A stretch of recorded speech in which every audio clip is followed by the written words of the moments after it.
أعوذ بالله من الشيطان الرجيم بسم الله الرحمن الرحيم ألم نجعل الأرض مهادا والجبال أوتادا. These are the verses of Surah Annaba, 5th and 6th verse. And Surah Annaba is 78 78th surah of Holy Quran, and it is first surah of last para 30. We have been explaining these two verses during the last 6 videos. Last 2 videos were about this Valjibala Avtada, and today also we will continue the same about the Valjibala Avtada.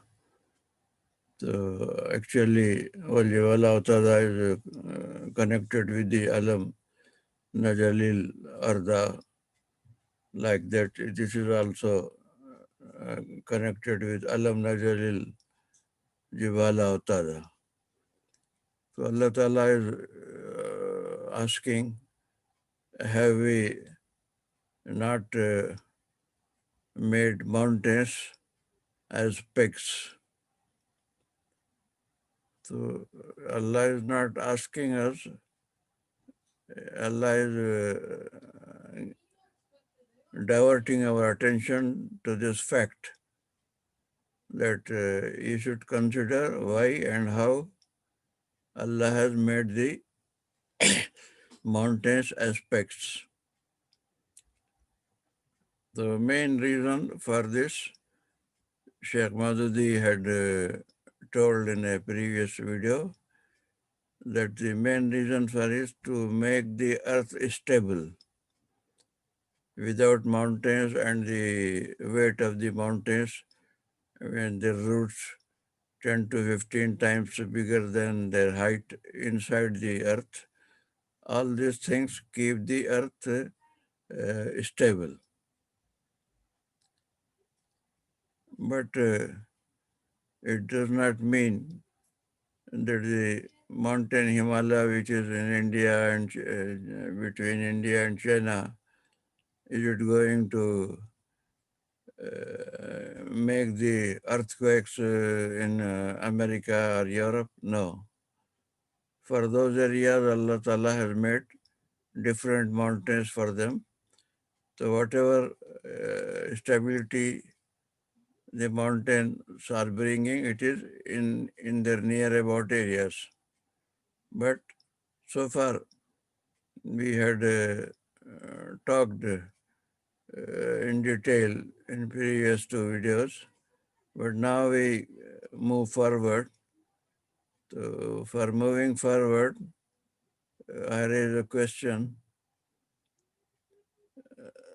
that is Allah bound by the mountains, and without mountains, can Allah not keep the earth stable? No, Allah is not bound by anything. Allah can do each and everything. Whatever He wants, He can do. He has decided to make the earth in such a way that there should be mountains and there should be earthquakes. Despite mountains and their function to stabilize, still earthquakes occur on certain places. So now this the combination of the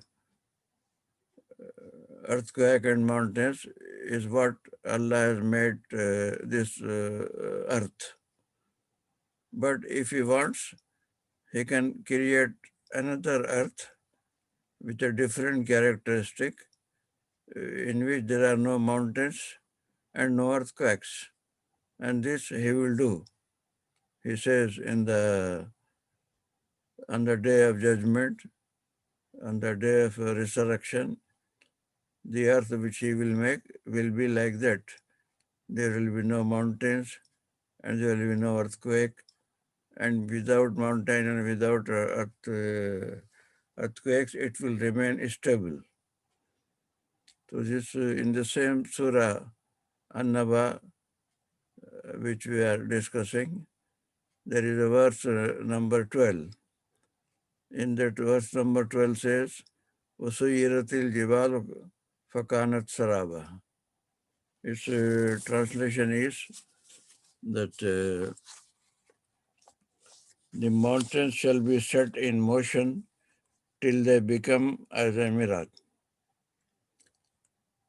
I will explain it later, but along with this, Sheikh Maududi has also quoted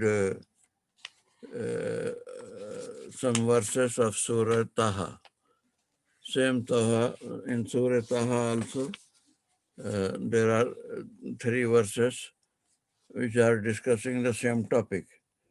These verses are, وَيَسْأَلُونَكَ عَنِ الْجِبَالِ وَيَسْأَلُونَكَ عَنِ الْجِبَالِ فَقُلْ يَنْصِفُهَا رَبِّي نَصْفًا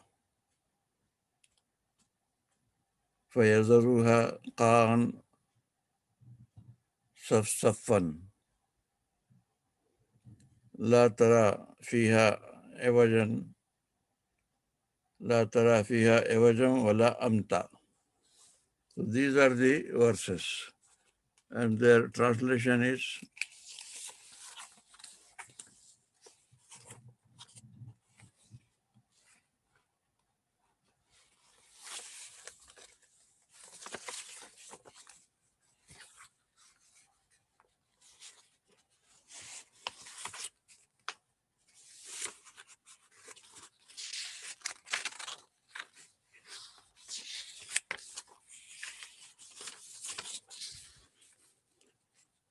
the translation is, they ask you, well, where will the mountains go on the day? Say to them, my Lord will reduce them to fine dust and scatter it away.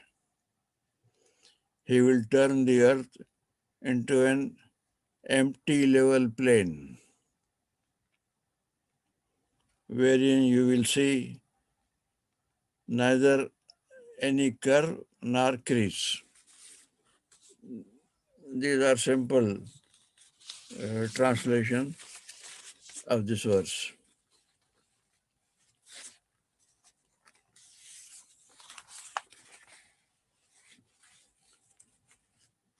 Well, further explanation of the verse which this Sheikh Maududi has made is that this very, in Surah Taha, whatever Allah has said, so these three verses, about this, his explanation is that this is another parenthesis which has been inserted in answer to another objection raised by some hearers. It appears that when this surah was being recited, someone might have raised this question as a ridicule. Where will these high mountains go on the day of resurrection? For it appears from your description of resurrection that all the people of the world will be running about in a level plain. In order to understand the background of the question, it should be kept in mind that Makkah, where the surah was first recited on the occasion of the revelation, is surrounded on all sides by high mountains. The answer to this question follows immediately. Allah will reduce them to fine dust and scare it away. So this is the first explanation of Sheikh Maududi about these three verses, that he thinks that maybe somebody, actually before these three verses, there was whole revelation was continuing about the day of resurrection and how and details of the day of resurrection. So while those things were recited in the Quran, uh, in the revelation. So somebody, according to Sheikh Maududi, somebody might have asked the question that you are talking of the day of resurrection when the people of the world will be running about in level plain. While people are running in a level plain, where the mountains will go?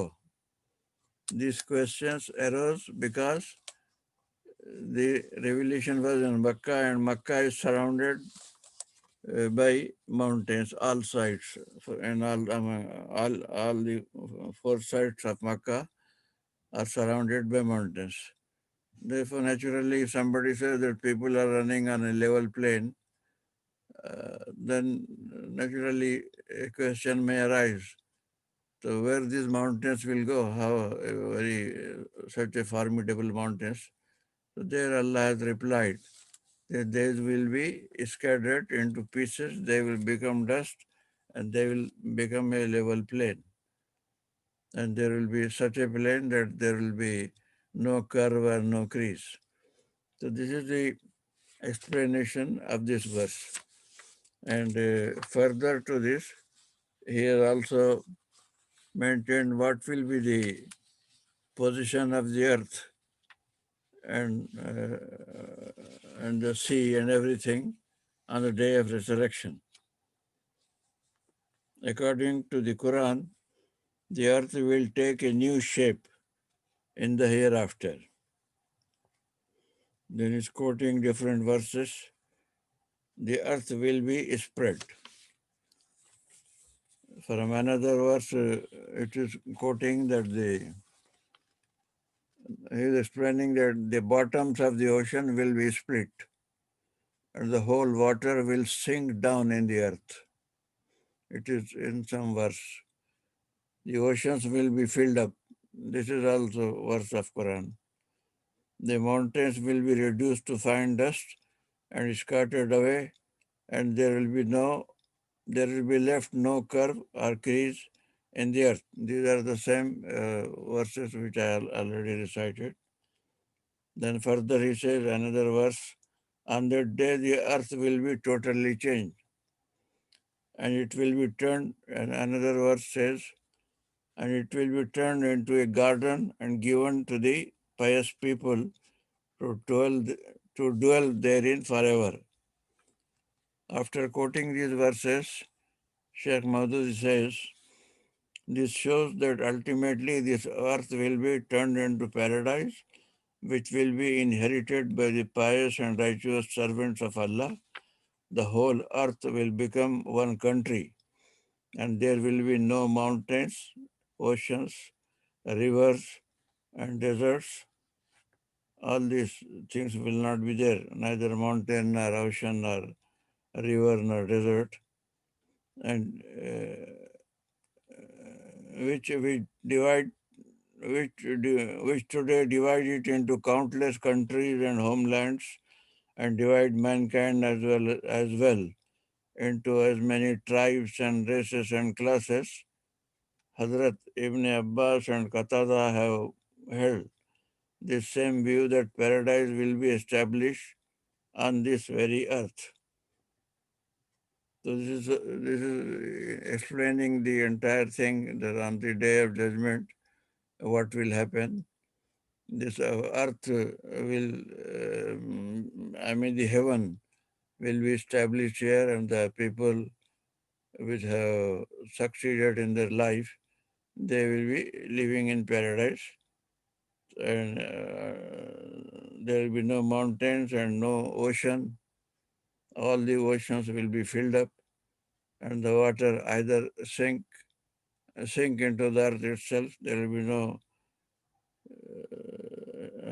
seas with waters. This will be the final shape of the earth after the day of resurrection. So these are the verses and explanations. But here, one question arises that it was a simple question somebody asked, or the Allah wanted to show that He can make an earth even without any mountain and without any earthquake, and still stable, which is not the case in this world. But in the hereafter, the earth will be different. So this thing can be told in just one sentence. The mountains will be scattered and the whole area will become a level plain. But Allah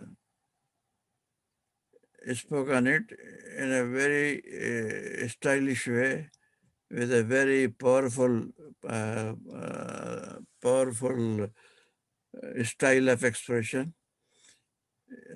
In the verse Annaba, it is only one verse and one sentence, but that sentence is in a very powerful style. It does not simply say that the mountain will be scattered and become dust. It has it says in a powerful way that the mountains and the will be raised to dust in such a way as if it was all a mirage. What is mirage? Mirage is just a kind of misunderstanding a man has when he is in desert. Suppose a man is thirsty and he wants water, and he looks here and there. Is there any place where he can get water? So in a far away place, he finds there is some lake and the water is shining. So he goes there near that lake which he had seen. But when he goes there near that lake in the desert, he finds there is no more lake here. It is all desert and the entire place. There is no lake. What he understood as a lake, it was not a lake. It was the same sand dunes. So this misunderstanding which he developed, it makes him very pessimistic, very hopeless. So Allah is saying that He will make mountains like this, that when Allah has taken away that mountain, that place will look as if there was no mountain at all. For example, the Himalaya is a very big mountain between India and China. On the day of judgment, if you go before the judgment day, you have seen it was a very big mountain, very long and very tall. But on the day of judgment, when you go and see there will be no Himalaya. There is a plain level ground. So and you will feel that as if you have come to a wrong place and you are not at the place where Himalaya was existing, that you had a misunderstanding that there was any mountain here. As a man in the desert comes to know that he has a misunderstanding, there was a lake, but there was no lake. Similarly, the place of mountain, for example, Himalaya, when a man sees that it was such a plain level, then a level plain, that he thinks that there was no Himalaya at all. I was misunderstood. I had misunderstood. Originally, there was no Himalaya here. There was no mountain here. So the fact that the mountain will not be there and raised has been compared with a mirage. So this comparison of mirage gives a power to this expression. Instead of simply explaining that there will be no mountain, Allah, even in one sentence, given an example of mirage and made it a powerful expression of how how the mountain will not be there. Similarly, in Surah Taha also, this very idea that mountain will be raised to ground and became plain field, it could have been expressed in a simple sentence, one sentence. But Allah has expressed it in three sentences. In the first sentence, He says that it will become dust and it will fly like a dust. As the dust flies, it will become dust and fly. Number one. Number two, Allah says that it will be a level plain, a ground, very plain ground, nothing there, no mountain, nothing, simple plain ground. Number three, He says that this ground will be such a one that there will be no curve and no crease in it. So the same simple thing that it will be raised to ground and it will become a level plane has been expressed in three sentences with so much detail and with so much emphasis. This is also a power of expression. Allah has mentioned this leveling of mountain with a very powerful way. From a literary point of view, from the literature point of view, a simple thing has been explained in a very powerful expression. So why? Why such a powerful expression has been adopted while explaining this simple fact? So according to different mufassirin, they say that when you know these things with such a powerful expression, you know the greatness of Allah, the power of Allah. Allah is the only power who can do this and has done this. So this very fact that it shows the glory and greatness of Allah. He has done such a big feat which any other person does not claim to do. Is there any person or any god or in any religion which makes a claim that I can raise the mountains as a dust and make it a level plain? No, no god and no religion claims. Similarly, no country claims. Neither the today's big countries like America or China or Russia, nobody claims that they have the power to erase the entire mountains. No, they don't say that we have this power. No scientist says that we have created any such machinery or any such bomb or anything that can raise the whole mountain. At the best, they make some path inside the mountain, tunnel, and that also in a small mountain. They cannot make and have not made any tunnel inside the mountain, big mountain like Himalaya. There is no tunnel in it. Tunnels are also uninstalled. So these either they can put to level the mountains which are made of just soil, where it's a greenery and where there are many trees. So those mountains are not of stone. Those are made of just soil where the green trees are there. That can be leveled off gradually.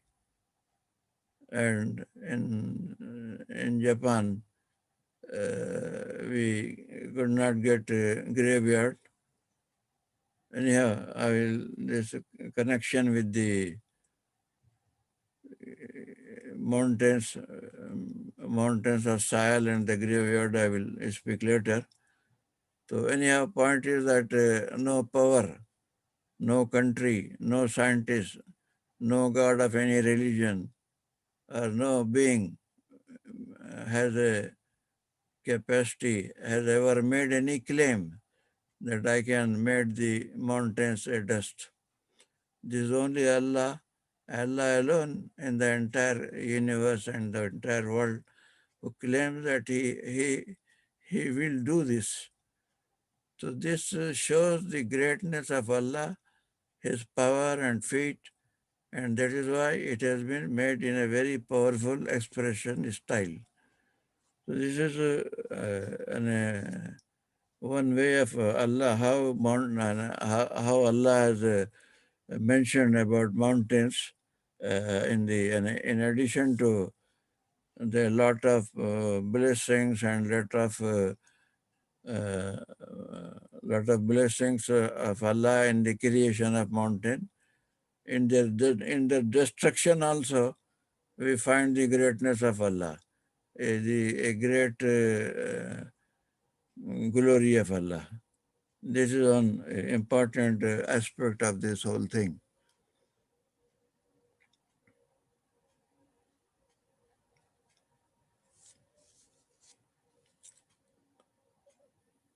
Now, one more thing. Allah has made mountains as a source of wrath, azab. And there are so many blessings and so many things. But Allah has used mountains and earthquakes as a sort of punishment to the bad people. And He has used mountain and also earthquakes. In this world, it is not a plane like the earth in the heaven and earth after the resurrection. This earth He has deliberately made it with earthquakes and mountains. So these earthquakes and these mountains sometimes He uses as punishment and wrath also. For example, the wrath of God came for the people of Noah alayhi salam, Prophet Noah, in the form of a flood. A big flood came, and all the people who did not accept the dawah of Prophet Noah, they were all killed. Similarly, the people, Ad, it was a big nation, very glorious nation in the past. And after the people of Noah, these were the people of the Prophet Hud. So this is the number two nation which is mentioned in the history, Ad. So they were destroyed with the power of wind. There was typhoon, and that typhoon destroyed the uh, entire areas of this nation of Ad. Similarly, then came the another big famous nation of Samud. These were the people of Prophet Saleh. This is a story how it all happened. There was a camel, female camel, and they cut everything. Anyhow, result is there was a big sound like thing which they just died in their own home. The power of that sound and power of that thing, the great shake up, they died in their own home. Their homes were made of mountains. They had inside the mountain. They had made their own home. It was a big technique. Still, you will speak about this thing later. But anyhow, their home, which are very powerful and very strong, built in mountains, they remained there. They are still there, most of them. But the people died. So these are different forms, and then different forms in which Allah decides how to punish a people, how to punish the wrong people who are doing bad works, who are not believing in Allah. So then the people of Prophet Lut, They were killed by earthquake, and there was a mountain which burst into lava, and there was a lot of stones were coming out like raining. The stones were raining on the people of Lut alayhi salam. The people of the Lut were like this. The people of, the enemies of Musa alayhi salam, Pharaoh, he was punished by, and he was inside a river. All his troops and himself could not swim swim out. Musa alayhi salam and his followers went away, crossed the river Nile, but when he also tried, then they were drowned in that river. So all these people were given different type of punishments, and now today in this world we see that Allah is punishing. Again, this is a long story. I avoid it now. So anyhow, I was saying that Allah has used mountains and earthquakes as a means of punishment, and and the way His wrath of God has been shown.